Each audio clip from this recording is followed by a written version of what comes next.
2011, Nicolas Winding Refn directed Drive. Starred Ryan Gosling, and people absolutely loved it. People were like, oh yeah, can't wait for his next film. What's he gonna do next? 2013 comes along, Only God Forgives. Starring Ryan Gosling. People are like, oh, same as Drive, oh, I'm gonna love this.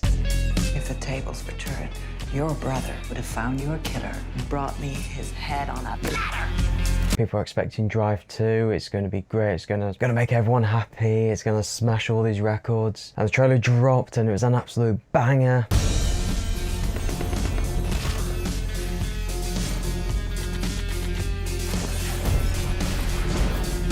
And then it just dropped off. Like, well, what happened here? Probably the dangers of mismarketing, that we were marketed this romp of Ryan Gosling getting revenge on this policeman. But that's just not what we got. We got this quiet, contemplative piece, which I can see why it didn't do too well. Think about the rise and the retrospective of literally me and Sigma male characters. You got people looking back at films like Taxi Driver and American Psycho and looking at those films with a fresh new lens, and almost this subgenre that's developed. Maybe this film came out at the wrong time. If Only God Forgives came out, say, this year or last year, I think it would have done a lot better. There's not a lot of dialogue and it's not a very dense film. Like, well, what's the opposite to dense? Thin? Spaced out? I don't know the word. And that's what I would describe Only God Forgives as. I'm not going to say too much about the plot, but there is this built-in conflict and there is this sort of surreal atmosphere, and the music, oh, the music is absolutely great.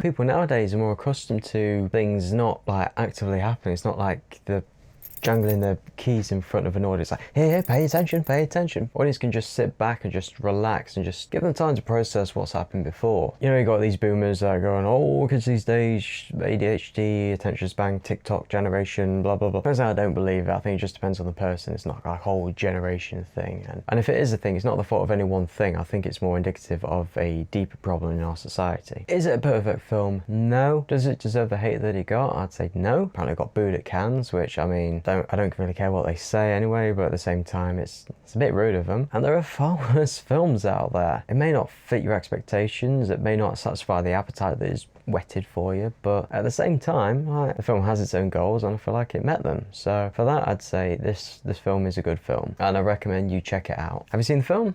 If you have, let me know down below. If you like what you see, please subscribe and I'll see you later.